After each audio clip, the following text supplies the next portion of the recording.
Voilà. Oui, Jean-Nicolas, vous êtes à la tête d'un des plus beaux domaines de la côte bourguignonne. Et ce qui caractérise cette grande Bourgogne, c'est la diversité incroyable de ces parcelles qu'on appelle ici des climats. Et vous en avez un certain nombre. Est-ce que vous pourriez en quelques mots nous rappeler ce qu'on entend par climat en Bourgogne ? Un climat, c'est une parcelle de terre qui a été individualisée au cours des siècles, des générations de vignerons, qui a été mis à part de par ses qualités propres et ses caractéristiques bien spécifiques, de manière empirique et par la tradition et par le travail. Donc ça recouvre des notions, bien entendu, de terroir, sol, composition, qualité du sol, des notions de microclimat, et puis une certaine tradition, on doit dire aussi. Il y a des climats qui doivent leur renommée à leurs propriétaires successifs aussi. Donc c'est un ensemble de facteurs techniques, mais aussi culturels et historiques. L'histoire et la géographie, du coup. Bien sûr.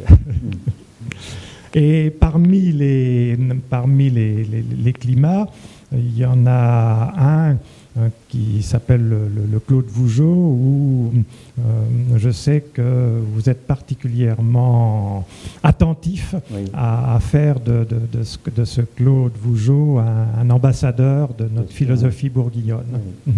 Oui, c'est un monument, le Clos Vougeot, à la fois du point de vue du château et du vin. C'est vraiment peut-être le cru le plus emblématique de par son histoire, cette permanence depuis 9 siècles, cette construction patiente, des générations qui ont suivi cette renommée au cours des âges.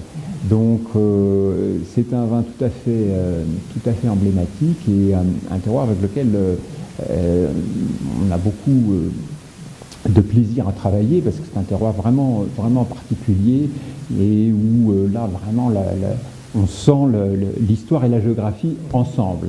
Ça, je ne sais pas s'il y a tellement plus de vins et de vignes dont les deux soient plus aussi visiblement liés que celui-là. Avec du coup un goût original qui s'exprime avec constance, c'est-à-dire que chaque année, vous retrouvez dans ce climat du Clos Vougeot cette originalité de goût. Vous pourriez en dire quelques mots de comment vous le ressentez ? Le Clos Vougeot chez nous est un vin plutôt dans la finesse, dans l'élégance, beaucoup de maturité. C'est une vigne qui est vendangée dans les premières. Pas mal de sucrosité, des arômes mûrs et beaucoup de finesse. Une certaine minéralité aussi, c'est-à-dire une finale assez douce, assez longue, qui dure, mais qui n'est pas dans l'excès, dans la structure. C'est pas un vin avec beaucoup d'acidité, beaucoup de tanin qui va matraquer le palais. Mais une finale assez tout à fait longue et dans cette avec beaucoup de subtilité et d'arômes épicés et cette sensation minérale malgré la maturité. Et vous avez la chance, pas très loin, d'avoir une belle parcelle en Richebourg. Et là, on est dans un autre monde sensoriel, dans un autre monde qu'on peut qualifier de géosensoriel. Absolument, bien que Clos Vougeot et Richebourg partagent ce côté à la fois séducteur et très aristocratique et très subtil. Ce ne sont pas des vins qui sont particulièrement imposants. Ils sont complexes, ils ont une réserve de puissance, mais qui est vraiment totalement à l'arrière-plan. Ce sont des vins vraiment dans la complexité et dans la finesse mais qui ne sont pas particulièrement battus ni exubérants.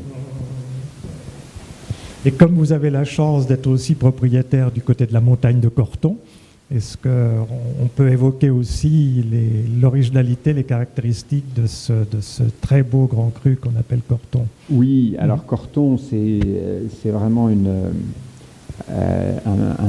nos plaisirs. C'est vraiment un de nos crus qu'on aime beaucoup aller travailler. Là aussi, c'est un lieu géographique emblématique, magnifique, Corton. La montagne de Corton, c'est vraiment... en général, l'équipe adore aller travailler à Corton. Et pour moi, c'est un paysage dont je ne me lasse pas. Nos cortons sont assez différents. On a 2 cortons, principalement. On a une petite parcelle aussi dans la vigne au sein, mais on a 2 cortons principaux qui sont Corton Rognier, Clos Rognier, c'est une vigne très vieille entourée de murs, et Corton Perrière. Donc le Corton Rognier est au nord de l'appellation Corton à Ladois, et le Corton Perrière est plutôt au sud de l'appellation à Alos. Et ils sont très différents. Ils sont très différents. Le Corton Rognier a une grande amplitude, c'est un vin assez puissant et charmeur aussi à cause de sa maturité, très mûr, beaucoup de sucrosité et un côté vraiment très, très suave, très doux, une énorme capacité de vieillissement. C'est vraiment un vin qui procure beaucoup de plaisir dans la durée. Et le Corton Perrière, lui, est plus caractéristique du Corton tel qu'on l'entend, c'est-à-dire un vin solide, structuré, parfois un petit peu austère. Alors notre travail est d'essayer de le dérider et d'essayer de favoriser une expression un peu plus joyeuse et donc de travailler sur les tanins, le raffinement des tanins. Cette magnifique montagne de Corton nous explique bien cette incroyable diversité bourguignonne. On est là à quelques pas l'une de l'autre et c'est deux expressions différentes. Revenons un petit peu maintenant sur Vaune, aux côtés de vos grands crus.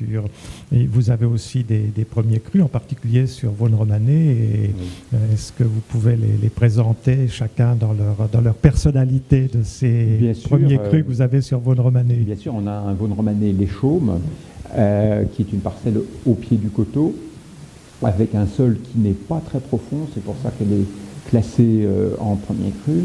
Et les Chaumes, c'est vraiment le Vaune Romanée typique, dans la finesse, dans l'élégance, assez séducteur, une belle longueur, mais très salivant. Voilà, exactement, toujours très salivant, toujours appelant un verre, appelant le suivant, et donc quand on goûte ce vin, on se dit oui, vraiment c'est Vaune Romanée, c'est comme ça, c'est l'idée qu'on se fait du village. L'élégance avec une belle chair.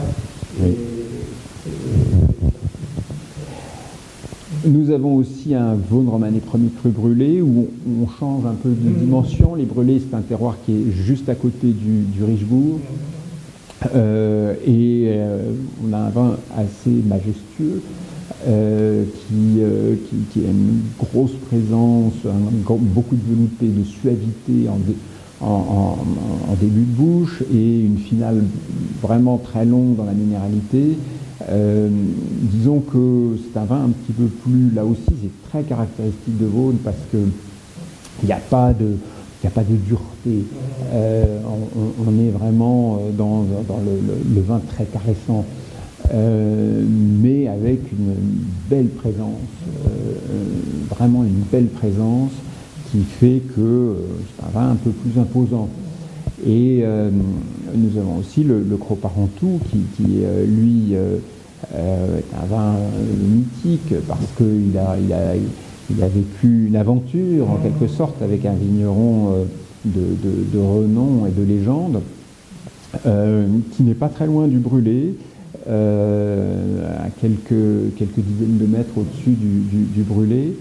Et le Cros Parentout, lui, est un vin un peu plus structuré avec une acidité assez forte. Le Brûlé en général un peu plus mûr, se récolte plutôt que le Cros Parentout qui a besoin d'attendre un peu plus. Et le Cros Parentout, c'est un vin qui a tout. Le fruit, la présence, la suavité, le tanin, l'acidité, qui demande un peu plus de temps à s'équilibrer parce qu'il y a tous ces éléments qui sont là, qui sont très présents et qu'on peut vraiment caractériser et découper en quelque sorte. Et le Cros Parentout, il faut attendre 10 ans. Voilà. Super. Et,